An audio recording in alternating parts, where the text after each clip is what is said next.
नमस्कार साथीहरू, तपाईहरुलाई स्वागत छ मेरो युट्युब च्यानल बुद्धिबिन्दुमा। साथीहरू, यदि तपाईहरुले भर्खरै 10 कक्षा पास गर्नुभएको छ अथवा एसईई पास गर्नुभएको छ अथवा प्लस 2 पास गर्नुभएको छ भने तपाईहरुको लागि चाहिँ एकदमै राम्रो जागिर लिएर उपस्थित भइसकेको छु म। यदि तपाई पनि बैंक तथा वित्तीय संस्थाहरुमा चाहिँ जागिर गर्न चाहनुहुन्छ, गोजीभरि पैसा कमाउन चाहनुहुन्छ भने यो भिडियो तपाईहरुको लागि एकदमै महत्त्वपूर्ण हुनेछ है त। यो विज्ञापनमा चाहिँ तपाईको कुनै पनि किसिमको एक्जाम दिनु पर्दैन, तपाई डाइरेक्ट जबमा सिलेक्सन हुनुहुन्छ है त। सो इन्टरभ्यु मात्र हुन्छ, तपाईले फर्म भर्ने, इन्टरभ्यु हुन्छ, त्यसपछि तपाई सिलेक्सनमा पर्नुहुन्छ है त। ल अब एप्लाई कसरी गर्ने, कति पढेको हुनुपर्छ, यी कुराहरुको डिटेलमा जानकारी चाहिँ म यो भिडियोको अन्तिमतिर दिनेछु। सो भिडियोलाई अन्तिमसम्म नछुटाइकिन हेर्नुस् है त। ल साथीहरू, यो विज्ञापन चाहिँ मातृभूमि लघु वित्त वित्तीय संस्था लिमिटेडको रहेको छ। ल यहाँ हेर्नुस् त, अधिकृत पद रहेको छ, श्रेणी अधिकृत रहेको छ। पद भनेको तपाईको सहायक अधिकृत रहेको छ। यो भनेको चाहिँ तपाईको हाकिम जस्तै हुन्छ है त। सो हाकिमकै पद भनौँ, एकदम राम्रो सेवा सुविधा हुन्छ, तलब भत्ता सेवा सुविधा तपाईको लघु वित्त तथा वित्तीय संस्थाहरूको एकदम राम्रो हुन्छ है त। सो यहाँ हेर्नुस् त, संख्या खुलाएको छैन, केही मात्र भनेको छ। अब यहाँ हेर्नुस् त, यसको लागि चाहिँ तपाईँ यदि फ्रेसर हुनुहुन्छ, पहिलो पटक बैंक तथा वित्तीय संस्थामा चाहिँ काम गर्दै हुनुहुन्छ भने चाहिँ तपाईको लागि न्यूनतम शैक्षिक योग्यता भनेको तपाईले ब्याचलर क्लियर गरेको हुनु पर्यो है त। सो ब्याचलर क्लियर गरेको हुनु पर्यो, अथवा ब्याचलर क्लियर गर्नु भएको छैन भने चाहिँ तपाईले प्लस 2 पास गरे पनि भयो। प्लस 2 पास गरेको हुनु पर्यो। अनि बैंक तथा वित्तीय संस्थाहरुमा चाहिँ तपाईको कम्तीमा 2 वर्ष काम गरेको हुनु पर्यो है त। अब त्यही त हो, ड्राइभिङ लाइसेन्स भएकाहरू हैन, कम्प्युटर चलाउन जान्नेहरूलाई चाहिँ विशेष प्रायोरिटी दिनेछ भनेको छ यहाँनेरि। अब त्यस्तै गरी अर्को हेर्नुस् त, श्रेणी सहायक नै रहेको छ, वरिष्ठ सहायक भनिन्छ जसलाई। यो चाहिँ तपाईको शाखाको प्रमुख है त। यो चाहिँ हाकिम पद हो, शाखाको हाकिम पद हो है त यो चाहिँ। ल संख्या भनेको तपाईको यो केही मात्र भनेको छ। अब यसको लागि चाहिँ तपाईले 12 कक्षा पास गरेको हुनुपर्छ है त। 12 कक्षा पास गरेर चाहिँ बैंक तथा वित्तीय संस्थामा कम्तीमा 3 वर्ष काम गरेको हुनुपर्छ। ड्राइभिङ लाइसेन्स भएको र कम्प्युटर चलाउन जान्ने उम्मेदवारहरूलाई चाहिँ अलिक प्राथमिकता दिइनेछ भनेको छ यहाँनेरि। अब यहाँ हेर्नुहोस् त, अर्को रहेको छ श्रेणी सहायकै रहेको छ, वरिष्ठ सहायक रहेको छ। अनि यो चाहिँ तपाईको सूचना प्रविधि विभाग है त, आइसिटी सँग सम्बन्धित रहेको छ यो चाहिँ। अब यहाँ हेर्नुहोस् त, संख्या खुलाएको छैन, केही भनेको छ। अब त्यस पछाडि हेर्नुहोस् त, यसको लागि चाहिँ तपाईले प्लस 2 पास गरेको हुनु पर्यो आईटी विषयमा है त। सो कम्प्युटर साइन्सहरू पढ्नु भएको छ हैन, अनि अरू आईटी फिल्डसँग रिलेटेड सब्जेक्ट लिएर चाहिँ प्लस 2 पास गर्नु भएको छ भने चाहिँ तपाईको लागि यो एकदमै राम्रो सेवा सुविधा हुन सक्छ है त। तपाईले बिहान 10 बजेसम्म कलेज भ्याएर 10 to 5 सम्म चाहिँ अफिसलाई टाइम दिन सक्नुहुन्छ तपाईले। एकदम राम्रो सेवा सुविधा हुन्छ, पार्ट टाइम जबको लागि बेस्ट हुन्छ है त। धेरैजना भाइ बहिनीहरूले चाहिँ अब भर्खरै प्लस 2 पास गर्नु भएको छ आईटी विषयमा भने यो जबलाई एप्लाई गरिहाल्नु होला है त। त्यसको लागि चाहिँ तपाईँ 18 वर्ष चाहिँ क्लियर भएको हुनु पर्यो है भाइ बहिनीहरू। तपाईँले 12 पास गर्दाखेरि 18 वर्ष चाहिँ पास गरेकै हुनुपर्छ है त। ल अब अर्को हेरौँ, यहाँनेरि श्रेणी सहायक रहेको छ। यो चाहिँ तपाईँको कनिष्ठ सहायक रहेको छ, संख्या खुलाएको छैन। अब यसको लागि चाहिँ हेर्नुहोस् त, अब तपाईँले एसईई अथवा 10 कक्षा पास गरेको हुनु पर्यो।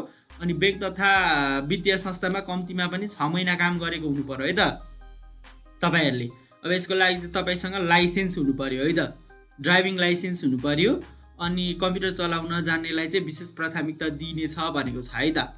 ल अब त्यस्तै गरी यहाँ हेर्नुहोस् त, तपाईको अर्को सहायकै रहेको छ जसलाई चाहिँ उद्यम विकास संयोजक भनिन्छ, कोअर्डिनेटर। यो चाहिँ ट्रेनर जस्तै हो है त साथीहरू। यो पदले चाहिँ अब विभिन्न ठाउँमा गएर चाहिँ ट्रेनिङहरू दिनुपर्ने हुन्छ। सो यसको लागि चाहिँ हेर्नुहोस् त, मान्यता प्राप्त शैक्षिक संस्थाबाट आइएससी एजी गरेको हुनु पर्यो अथवा भेटेनरी गरेको हुनु पर्यो है त। यो विषयमा चाहिँ तपाईले उत्तीर्ण गरेर चाहिँ कृषि तथा पशुपालन सम्बन्धी चाहिँ परामर्श दिन सक्ने हैन, उपचार तालिम प्रदान गर्न सक्ने हैन हुनु पर्यो है त। अब ड्राइभिङ लाइसेन्स भएको र कम्प्युटर चलाउन जान्नेहरूलाई चाहिँ अलिकति प्राथमिकता दिनेछ भनेको छ यहाँनेरि। अब तपाईहरुलाई के लागिरहेको हो भने चाहिँ म चाहिँ फ्रेसर हो, मसँग चाहिँ केही पनि अनुभव छैन जस्तो लाग्छ भने चाहिँ तपाईहरुलाई एकदमै राम्रो पद रहेको छ। यहाँ हेर्नुहोस् त, यसको लागि चाहिँ अब धेरै योग्यता पनि चाहिँदैन। सहायक रहेको छ तपाईको यो एसिस्टेन्ट ट्रेनी भन्छ जसलाई, सहायक प्रशिक्षार्थी रहेको छ। अब यसको पनि पूरा संख्या खुलाएको छैन, हेर्नु है त। यसको लागि चाहिँ तपाईले 10 कक्षा पास गरे भयो, 10 कक्षा पास गरे भयो है त। अब त्यस पछाडि तपाईँसँग ड्राइभिङ लाइसेन्स छ अनि अलिअलि कम्प्युटर चलाउन जान्नु भएको छ भने सुनमा सुगन्ध हुन्छ। सो कम्प्युटर चलाउन नजान्ने अनि अब मोटरसाइकलको लाइसेन्स नभएकाले एप्लाई गर्नै मिल्दैन भन्ने कुरा होइन, एप्लाई गर्न मिल्छ। अब तपाईँको कन्डिसन र पर्फर्मेन्स चाहिँ हेरेर अब तपाईँले राख्ने कि नराख्ने भन्ने चाहिँ उहाँहरूले विचार गर्नुहुन्छ है त। अब यहाँ हेर्नुहोस् त अर्को कोशी, मधेस, बागमती, गण्डकी प्रदेशको कार्यालयहरूमा है काम गर्ने इच्छुक उम्मेदवारलाई विशेष प्राथमिकता दिनेछ भनेको छ। ल साथीहरू, तपाईँहरू को कोशी, मधेस, बागमती र गण्डकीबाट हुनुहुन्छ म भनेर तल कमेन्ट बक्समा लेख्नुहोस् है त। ल उमेरको हदको कुरा गरौँ। दरखास्त दिने अन्तिम मितिसम्म हेर्नुहोस् त, दरखास्त दिने अन्तिम मिति भनेको फागुन 27 गतेसम्म चाहिँ तपाईँको उमेर 18 वर्ष पुरा भएको हुनु पर्यो है त।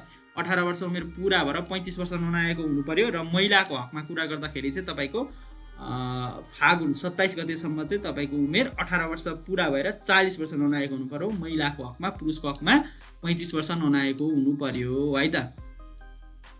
ल डकुमेन्टहरू के पेश गर्नुपर्छ हेर्नुहोस् त। तपाईँको पासपोर्ट साइजको फोटो 2वटा होइन, अब नागरिकताको प्रतिलिपि, शैक्षिक योग्यताको प्रमाणपत्रको प्रतिलिपि अनि व्यक्तिगत विवरण बायोडाटा।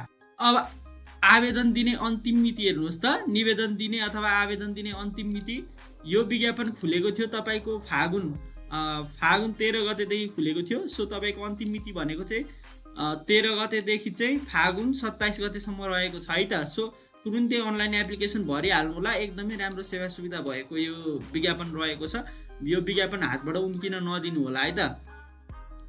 ल अब त्यस पछाडि हेर्नुहोस् त, तलब सेवा सुविधा भनेको छ वित्तीय संस्थाको नियमअनुसार हुने भनेको छ। यो एसिस्टेन्ट ट्रेनीको मात्रै तपाईँको तलब भनेको 25,000 प्लस हुन्छ है त। अब त्यसमा बोनस सेवा सुविधाहरू के जोडिन्छ त्योभन्दा माथि हुन्छ। अनि अब योभन्दा माथिला पदहरूको त तपाईँको 35 देखि माथि नै हुन्छ, 40, 45, 50 सम्म हुन्छ है त। बोनसहरू आउँछ, तपाईँको अरू सेवा सुविधाहरू जोडिन्छ, एकदम राम्रो हुन्छ है त।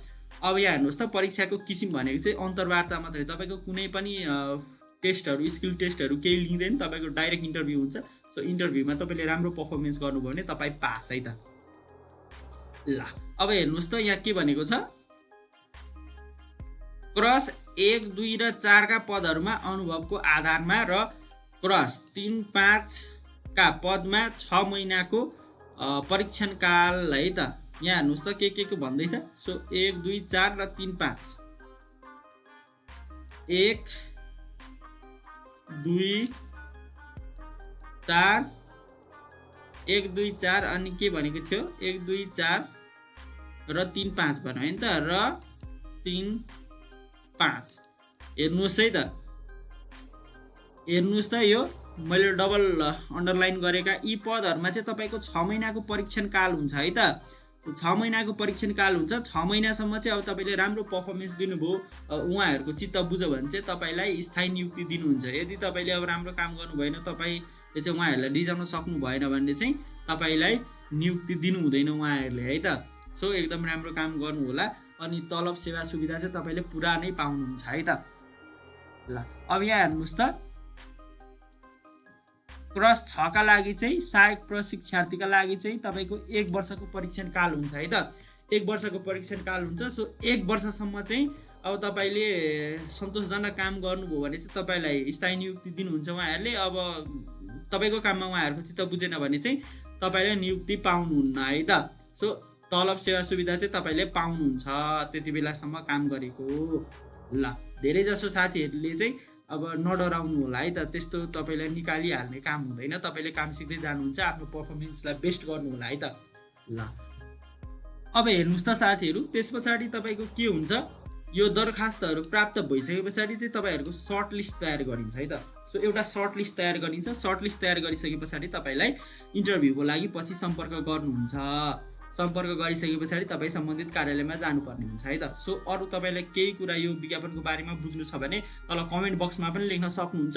सो त्योभन्दा पनि बेस्ट उपाय भनेको तपाईँले यो फोन नम्बरमा चाहिँ फोन गरेर सम्पूर्ण डिटेलहरू सोध्न सक्नुहुन्छ है त। फर्म भर्नुको लागि चाहिँ तपाईँले आफ्नो मोबाइलबाट चाहिँ सिम्पली क्रोम ब्राउजर खोल्नुहोस्, अथवा स्यामसङ युजर हुनुहुन्छ भने इन्टरनेट एक्सप्लोरर पनि खोल्न सक्नुहुन्छ। मैले चाहिँ तपाईँहरूलाई यहाँ कम्प्युटरबाट देखाइरहेको छु, सजिलो हुन्छ, ठुलो देखाउँछ नि त।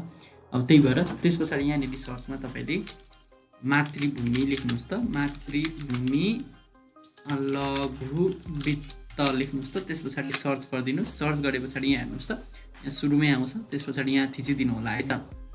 थिचिसके पछाडि यहाँ यस्तो आउँछ। सो सबैलाई क्यान्सल गरिदिउँ हामीले। क्यान्सल गरिसकेपछि यहाँ हेर्नुहोस् त, टपमा क्यारियर देखाइरहेछ। सो तपाईँको मोबाइल छ भने चाहिँ यताउता पनि देखाउन सक्छ। सो यहाँनिर क्यारियरमा जानुहोस्। क्यारियरमा गइसके पछाडि चाहिँ तपाईँलाई यस्तो देखाउनेछ है त। सो यहाँ हेर्नुहोस् त, अब तपाईँले कुन पदमा चाहिँ एप्लिकेसन दिन सक्नुहुन्छ, अब तपाईँ चाहिँ कुन पदमा चाहिँ एप्लिकेसन दिन चाहनुहुन्छ तपाईँको क्वालिफिकेसन अनुसार। यहाँ हेर्नुहोस् त, यो जुनियर एसिस्टेन्ट ट्रेनी रहेको छ। अब अफिस चाहिँ कहाँको भनेर अहिले देखाइरहेको छैन होइन। अब लोकेसन पनि देखाइरहेको छैन। अब स्यालेरी भनेको एज पर बाई लज भनिरहेछ। सो अब यस एक्जाम्पलको लागि चाहिँ तपाईँले यो जुनियर एसिस्टेन्ट ट्रेनीको भर्दै हुनुहुन्छ भने चाहिँ यहाँनिर चाहिँ एप्लाईमा थिचिदिनु होला है त, यसरी सिम्पली। सो एप्लाईमा थिचिसके पछाडि चाहिँ एकछिन टाइम लाग्छ। अब यहाँ तपाईँले देख्न सक्नुहुन्छ, अब अरू विशेष जानकारीहरू रहेका छन्। यो जानकारीहरू तपाईँले मजाले पढ्न सक्नुहुन्छ है त। ल यो पढ्नु होला टाइम छ भने। अनि त्यस पछाडि तपाईँको यहाँनिर चाहिँ तपाईँको अकाउन्ट डाइरेक्ट लिङ्क भएको हुन्छ। सो अकाउन्ट लिङ्क छैन भने लिङ्क गर्नुपर्ने हुन्छ है त। सो त्यस पछाडि यहाँ हेर्नुहोस् त, इमेल भनेको छ। सो इमेलमा यहाँ टिक लगाइदिन्छु। तपाईँको इमेल चाहिँ अटोमेटिकली डाइरेक्ट आउँछ है त यहाँ।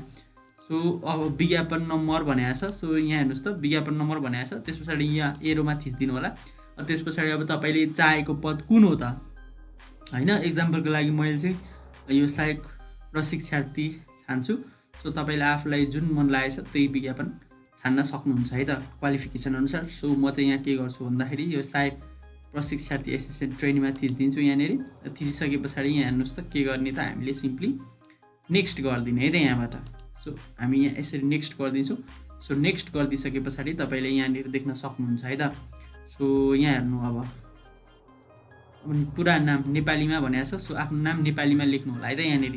त्यस पछाडि त्यस्तै गरी इङ्ग्लिसमा नाम भनेको छ, त्यो पनि लेख्नु होला। अनि अब जेन्डर मेल हो कि फिमेल हो कि अदर हो त्यो लेख्नु होला है त।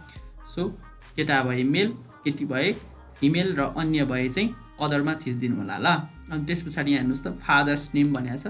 इङ्ग्लिसमा बुबाको नाम लेख्नु होला यहाँनिर। अनि त्यस पछाडि यहाँ चाहिँ हजुरबुवाको नाम इङ्ग्लिसमा है त। अब यहाँ डेट अफ बर्थहरू हाल्नु होला आफ्नो नागरिकता अनुसार। अनि त्यस पछाडि यहाँ हेर्नुहोस् त, जन्म मिति, वर्ष, महिना, दिन फर्मेटमा भर्नु होला भनेको छ। यहाँ जुन फर्मेट छ त्यही भर्नु होला है त यहाँनिर।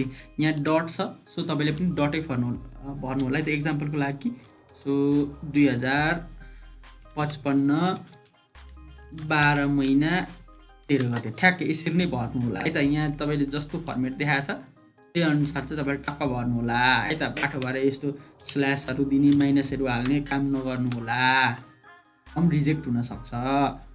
सो अब कृपया तपाईँको उमेर लेख्नुहोस् भनेको छ। सो उमेर तपाईँले लेख्नु होला है त। यहाँ कति वर्ष कति महिना पुग्नुभयो त्यसको लागि चाहिँ तपाईँले सिम्पली गुगलमा गएर चाहिँ एज क्यालकुलेटर भनेर थिचेर त्यहाँबाट पनि गर्न सक्नुहुन्छ है त। ल त्यो पनि लेख्नु होला। अनि त्यस पछाडि कन्ट्याक्ट नम्बर तपाईँको एकदम लाग्ने फोन है त। पछि तपाईँलाई इन्टरभ्यूको लागि यही कन्ट्याक्टबाट चाहिँ तपाईँलाई जानकारी गराइन्छ है त। त्यस पछाडि इमेल आइडी हाल्नु होला। सो इमेल आइडी माथि पनि भेरिफाइड अटोमेटिकल्ली हुन्छ, त्यही पनि यहाँ पनि हाल्नु होला है त। सो इमेल आइडी चाहिँ सबै स्मल लेटरमा हुन्छ।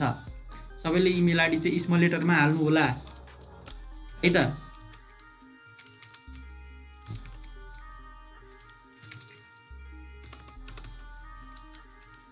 ल त्यस पछाडि स्पेलिङ पनि यहाँ मजाले हाल्नु होला है त। कहिलेकाहीँ चाहिँ जीमेलको ठाउँमा जीमोबाइल हुनसक्छ अथवा अरू हुनसक्छ। सो स्पेलिङहरू मजाले पढेर यहाँ हाल्नु होला। त्यस पछाडि यहाँ हेर्नुहोस् त, प्रोभिन्स छान्नु होला होइन।